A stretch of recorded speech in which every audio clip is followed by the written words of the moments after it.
जय श्री कृष्ण दोस्तों मेरे चैनल देववाणी पुराणों से मैं आपका स्वागत है। हम श्रीमद् भागवत महापुराण का वाचन कर रहे हैं और इस श्रृंखला में हमने पहला स्कंद और द्वितीय स्कंद के 7वें अध्याय तक इसको किसका वाचन कर लिया है। आज हम 8वें अध्याय और अगर वीडियो लंबा नहीं होगा तो 9वें अध्याय को भी वाचन करेंगे। जय श्री कृष्ण। ओम नमो भगवते वासुदेवाय नमः। चलिए श्री गणेश करते हैं इसका। राजा परीक्षित के विविध प्रश्न, क्योंकि बातचीत राजा परीक्षित से ही हो रही है तो फिर इसी क्रम में आगे किस तरह के प्रश्न वो आगे करते हैं। राजा परीक्षित ने कहा, भगवान आप वेद वेताओं में श्रेष्ठ हैं। मैं आपसे यह जानना चाहता हूँ कि जब ब्रह्मा जी ने निर्गुण भगवान के गुणों का वर्णन करने के लिए नारद जी को आदेश दिया, तब उन्होंने किन किन को किस रूप में उपदेश किया। एक तो अचिंत्य शक्तियों के आश्रय भगवान की कथाएं ही लोगों का परम मंगल करने वाली हैं। दूसरे देवर्षि नारद का सबको भगवत दर्शन कराने का स्वभाव है। अवश्य ही आप उनकी बातें मुझे सुनाइए।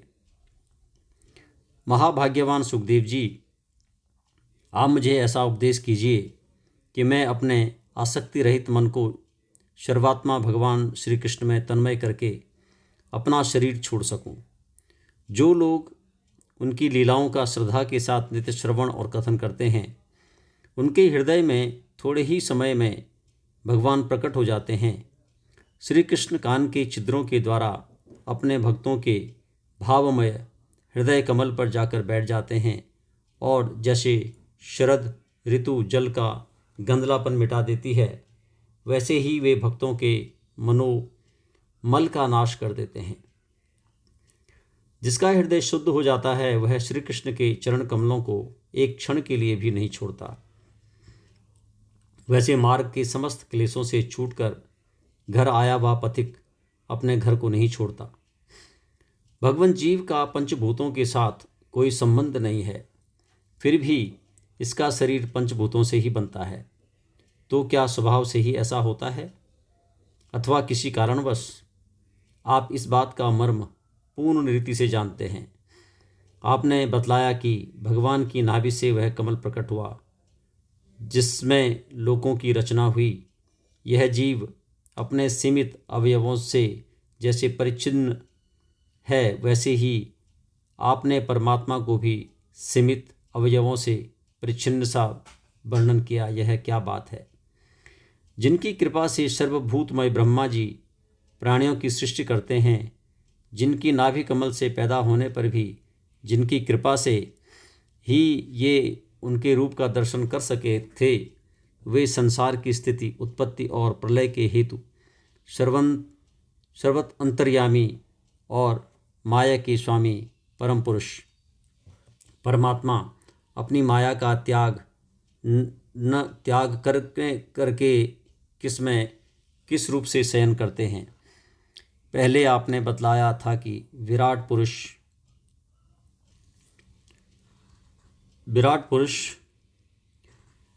अंगों से लोक और लोकपालों की रचना हुई, और फिर यह भी बतलाया कि लोक और लोकपालों के रूप में उसके अंगों की कल्पना हुई। इन दोनों बातों का तात्पर्य क्या है? महाकल्प और उनके अंतर्गत अवान्तर कल्प कितने हैं?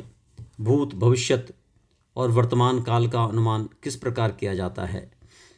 क्या स्थूल देहाभिमानी जीवों की आयु भी बंधी हुई है? ब्राह्मण श्रेष्ठ, काल की सूक्ष्म गति त्रुटि आदि और स्थूल गति वर्ष आदि किस प्रकार से जानी जाती है? विविध कर्मों से जीवों की कितनी और कैसी गतियाँ होती हैं?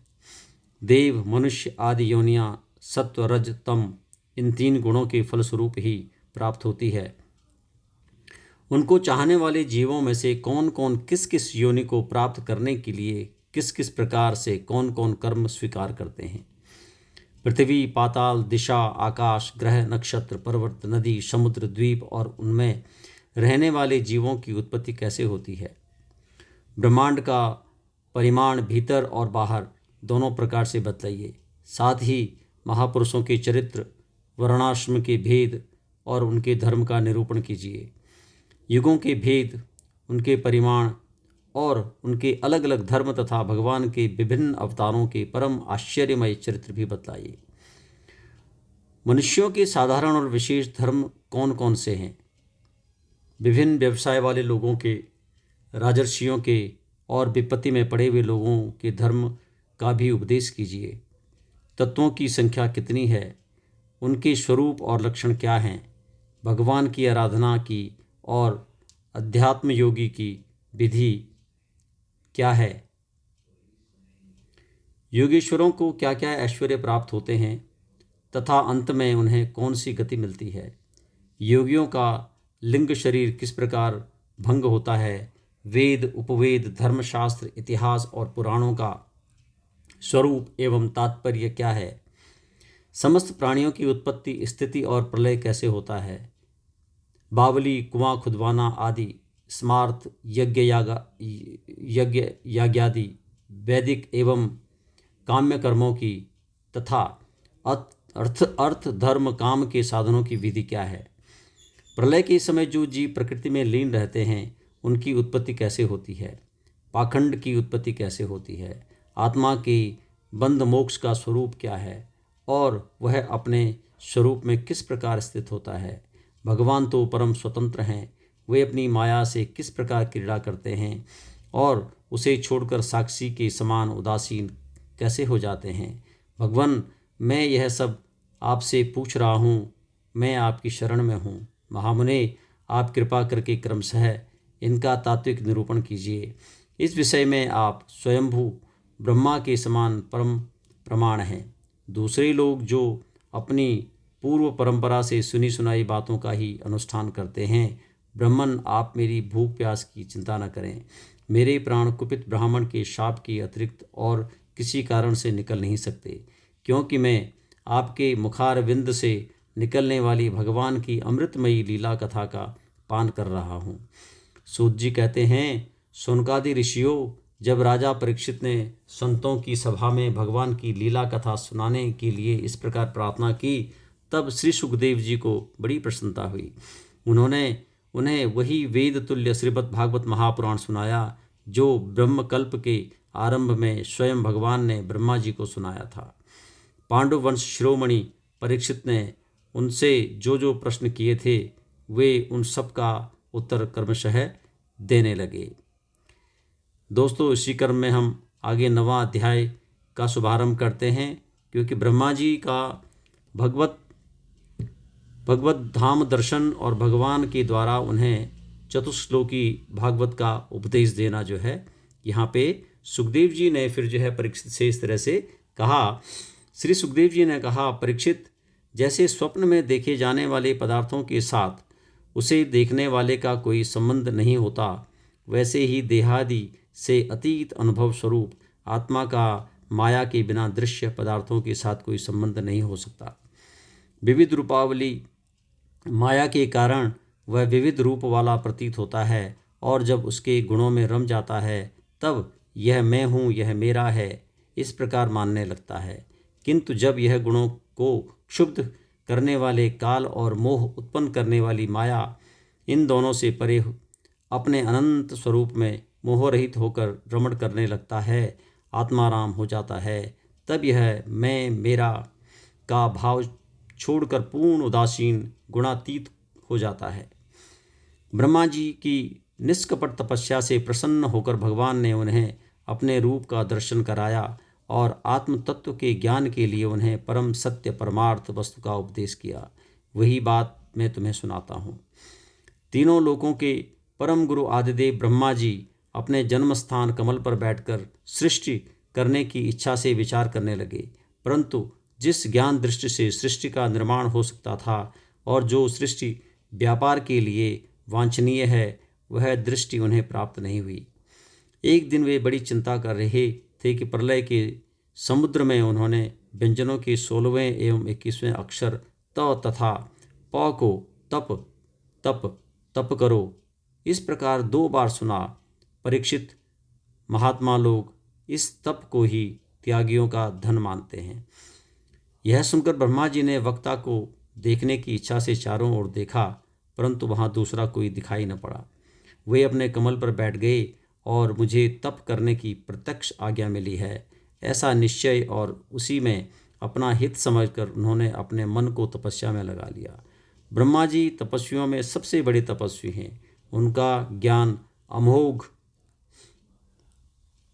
है। उन्होंने उस समय 1 सहस्त्र दिव्य वर्ष पर्यंत एकाग्रचित से अपने प्राण, मन, कर्मेंद्रिय और ज्ञानेंद्रियों को वश में करके ऐसी तपस्या की जिससे वे समस्त लोगों को प्रकाशित करने में समर्थ हो सके। उनकी तपस्या से प्रसन्न होकर भगवान ने उन्हें अपना वह लोक दिखाया जो सबसे श्रेष्ठ है और जिससे परे कोई दूसरा लोक नहीं है। उस लोक में किसी भी प्रकार के क्लेश, मोह और भय नहीं है। जिन्हें कभी एक बार भी उसके दर्शन का सौभाग्य प्राप्त हुआ है, वे देवता बार बार उसकी स्तुति करते रहते हैं। वहाँ रजोगुण, तमोगुण और इनसे मिला हुआ सत्वगुण भी नहीं है। वहाँ न काल की दाल गलती है और न माया ही कदम रख सकती है। फिर माया के बाल बच्चे तो जा ही कैसे सकते हैं।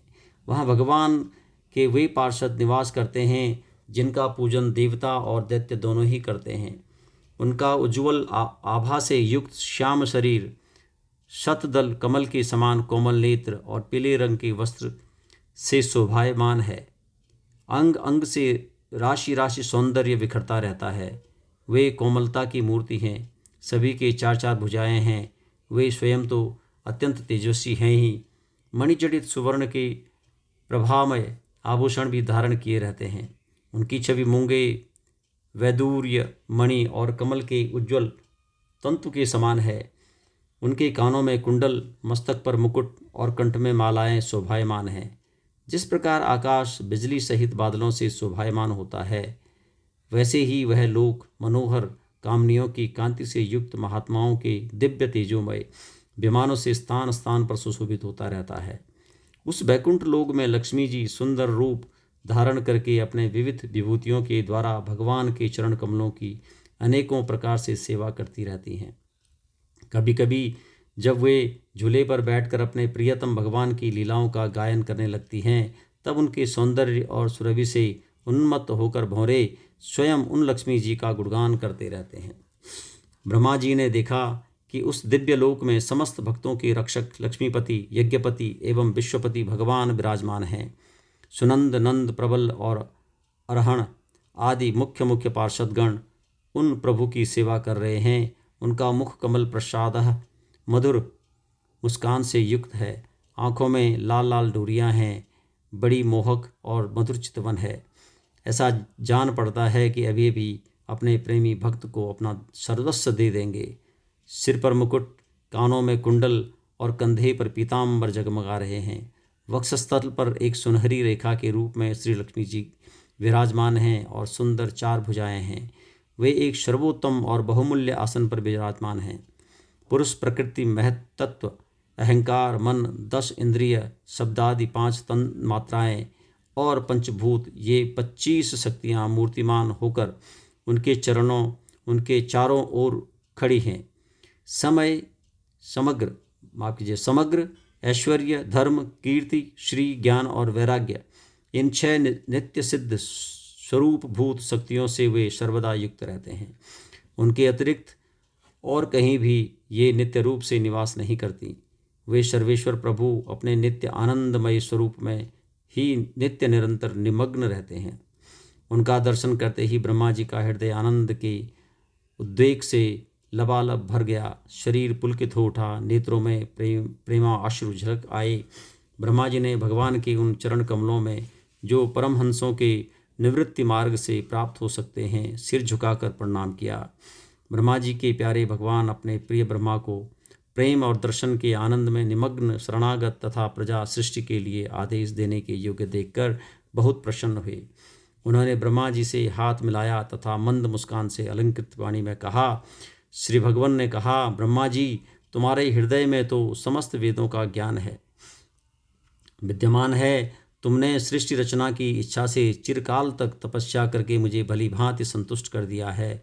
मन में कपट रखकर योग साधन करने वाले मुझे कभी प्रसन्न नहीं कर सकते। तुम्हारा कल्याण हो, तुम्हारी जो अभिलाषा हो वही वर मुझसे मांग लो, क्योंकि मैं मुँह मांगी वस्तु देने में समर्थ हूँ। ब्रह्मा जी, जीव के समस्त कल्याणकारी साधनों का विश्राम पर्यवसान मेरे दर्शन में ही है। तुमने मुझे देखे बिना ही उस सूने जल में मेरी वाणी सुनकर इतनी घोर तपस्या की है। इसी से मेरी इच्छा से तुम्हारे मेरे लोक का दर्शन हुआ है। तुम उस समय सृष्टि रचना का कर्म करने में किंग कर्तव्य विमूढ़ हो रहे थे। इसी से मैंने तुम्हें तपस्या करने की आज्ञा दी थी, क्योंकि निष्पाप तपस्या मेरा हृदय है और मैं स्वयं तपस्या का आत्मा हूँ। मैं तपस्या से ही इस संसार की सृष्टि करता हूँ, तपस्या से ही इसका धारण पोषण करता हूँ और फिर तपस्या से ही इसे अपने में लीन कर लेता हूँ। तपस्या मेरी एक दुर्लंघ शक्ति है। ब्रह्मा जी ने कहा, भगवान, आप समस्त प्राणियों के अंतःकरण में साक्षी रूप से विद्यमान रहते हैं। आप अपने अप्रतिहत ज्ञान से यह जानते ही हैं कि मैं क्या करना चाहता हूँ। नाथ, आप कृपा करके मुझ याचक की यह मांग पूरी कीजिए कि मैं रूप रहित आपके सगुण और निर्गुण दोनों ही रूपों को जान सकूं। आप माया के स्वामी हैं, आपका संकल्प कभी व्यर्थ नहीं होता। जैसे मकड़ी अपने मुंह से जाला निकालकर उसमें क्रीड़ा करती है और फिर उसे अपने में ही लीन कर लेती है, वैसे ही आप अपनी माया का आश्रय लेकर इस विविध शक्ति संपन्न जगत की उत्पत्ति, पालन और संहार करने के लिए अपने आप को ही अनेक रूपों में बना लेते हैं और क्रीड़ा करते हैं। इस प्रकार आप कैसे करते हैं, इस मर्म को मैं जान सकूं, ऐसा ज्ञान आप मुझे दीजिए।